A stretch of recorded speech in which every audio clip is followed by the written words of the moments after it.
Em março de 2001, foi ao ar a primeira teleaula do curso normal superior telepresencial.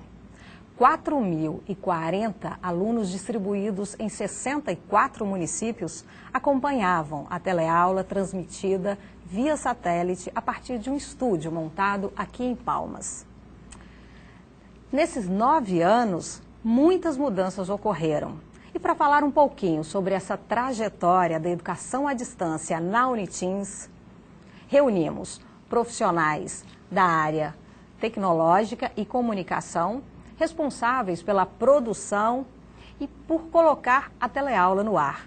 E do outro lado, os responsáveis pela área pedagógica, os professores, protagonistas desse grande projeto de educação à distância. Vamos conversar um pouquinho, gente, sobre o nosso foco aqui, é exatamente esse, é a teleaula. Eu gostaria de saber de vocês um pouquinho como foi o início, quais as principais dificuldades em planejar essa teleaula, vocês que vêm do ensino presencial e vocês que vêm dos ambientes televisivos, das emissoras de TV. Como é que foi colocar essa primeira aula no ar? A palavra é de vocês. Bom, a princípio, Gisele, nós tivemos, eu em particular, com a minha equipe, tivemos uma dificuldade, porque iríamos trabalhar a história da educação naquele primeiro momento. Trabalhar com história já é um desafio, porque é comum você querer falar muito, querer trazer muito texto, e naquele momento essa experiência presencial, para transferir ou para adequar à experiência televisiva, foi um desafio, porque nós queríamos colocar no material, que as primeiras aulas, nós não tínhamos nem o slide, tinha que colocar num papel mesmo e imprimir, que era aquela dificuldade, não podia olhar para o papel, tinha que olhar para a câmera, e nós tivemos essa dificuldade a princípio. É tanto que nós passamos justamente um mês, para darmos conta, uma equipe de 6 professores, para planejar a primeira aula, criando tópicos para, a partir dos tópicos, desenvolvermos o raciocínio e darmos conta do conteúdo que estaria implícito naqueles tópicos que estávamos criando. Então, foi um desafio muito grande, mas como era um momento que a gente sabia que a educação à distância estava chegando no Estado para resolver problemas educacionais, especificamente educacionais, no Estado do Tocantins, dado o déficit que se tinha de professores com a formação superior, a equipe agarrou isso assim, com muita ênfase, com muita vontade de fazer essa diferença, inclusive contribuir para a formação de profissionais no Estado do Tocantins, para que a educação no Estado pudesse, então, tomar rumos diferentes em relação àquilo que se chama qualidade em educação.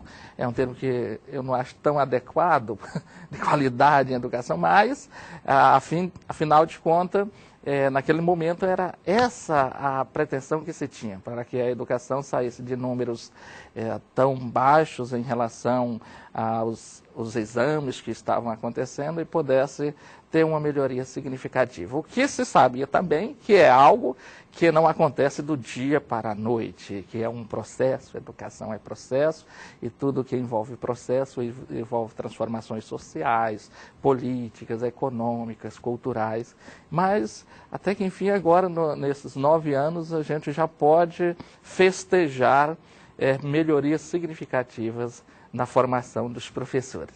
Professor, só complementando aqui, quando o senhor fala, para a gente relembrar um pouquinho e explicar, quando o senhor fala que foi exatamente um mês para planejar essa primeira aula, então, quais foram realmente essas principais dificuldades? Porque naquele período o senhor falou que não tinha nem o slide, né? Então não contava com slide. Então por que não contava com slide? Esse primeiro mês foi que nem estúdio tinha, né? As gravações ocorriam em um estúdio da TV Palmas, um estúdio de telejornalismo. Não é isso, professor? Exatamente. E era esse desafio porque naquele momento nem os professores, que a nossa primeira reunião, não sei se todos lembram, Foi no dia 20 de fevereiro de 2001 que tivemos a primeira reunião para formar as equipes de professores por disciplinas. E tudo que a gente sabia que a aula seria pela televisão.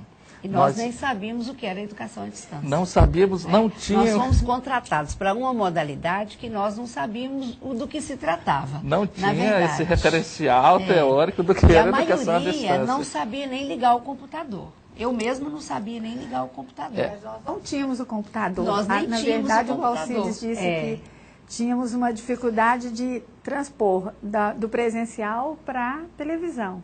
E aí nós tínhamos flipchart, né? E era aquele texto enorme do nosso lado lá, que a gente tinha como suporte, porque a gente ainda não tinha conseguido entender a diferença de uma aula presencial e de uma aula na TV. E isso foi ocorrendo aos poucos. E, na verdade, a gente não foi preparado para isso. Nós fomos aprendendo juntos. É o aprender a fazer fazendo, né? E nós tínhamos, inclusive, né, professor, voltando a sua pergunta, porque nós não tínhamos estúdios, a equipe técnica não tinha também o conhecimento do que era educação à distância. Nem com educação presencial. Eu lembro-me que eu tive que vestir uma camiseta 5 vezes para poder gravar uma aula inteira, né? Gravava um pedaço, aí parou, não dá mais para continuar, vamos. Tinha que voltar a lavar a camiseta, vestir novamente para no outro dia dar continuidade. E eu lembro de um cinegrafista, na época, ele disse: professor, você não pode olhar para o papel, o senhor tem que falar tudo igual um apresentador de telejornal, só a câmera, né? E não tínhamos também no estúdio o recurso do teletronto, né?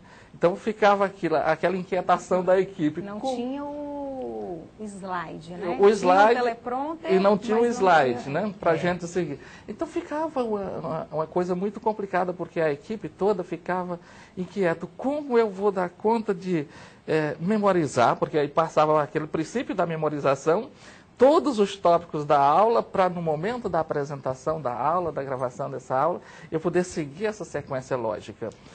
Isso muitos professores tiveram muita dificuldade. Quantos foram e choravam no estúdio, voltavam e não gravavam a aula.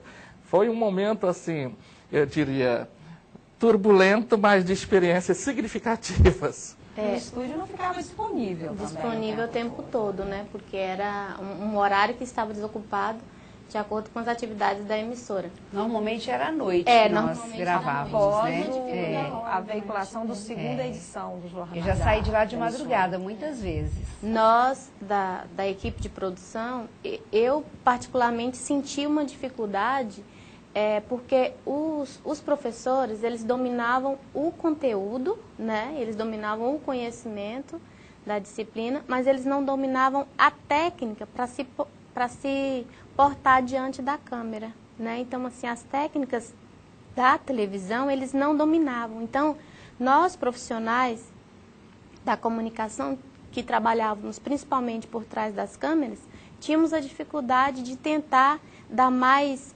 dinamismo, mais vida para a aula, né? Para ficar mais próximo da realidade, do objetivo da televisão. Mas talvez...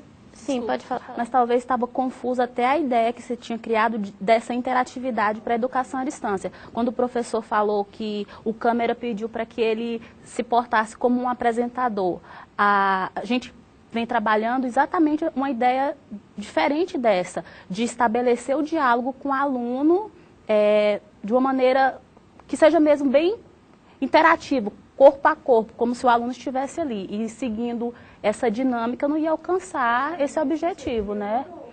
Uns 2 anos a gente ficou trabalhando quase que imóvel, uma coisa que até a gente teve dificuldade para depois, o pessoal começou no início, nós tivemos mais dificuldade para movimentar no estúdio depois justamente por isso, porque quando começou era para a gente ficar igual o telejornal mesmo, né? Então a gente ficou ali, acostumou a ficar... E isso mostra exatamente que ninguém sabia, ninguém tinha conhecimento nenhum, nem de um lado nem de outro. Vinha a experiência da televisão e vinha a experiência do ensino presencial. Então foi uma construção ali, bem, às vezes até um pouco até gradativa, né? Foi bem...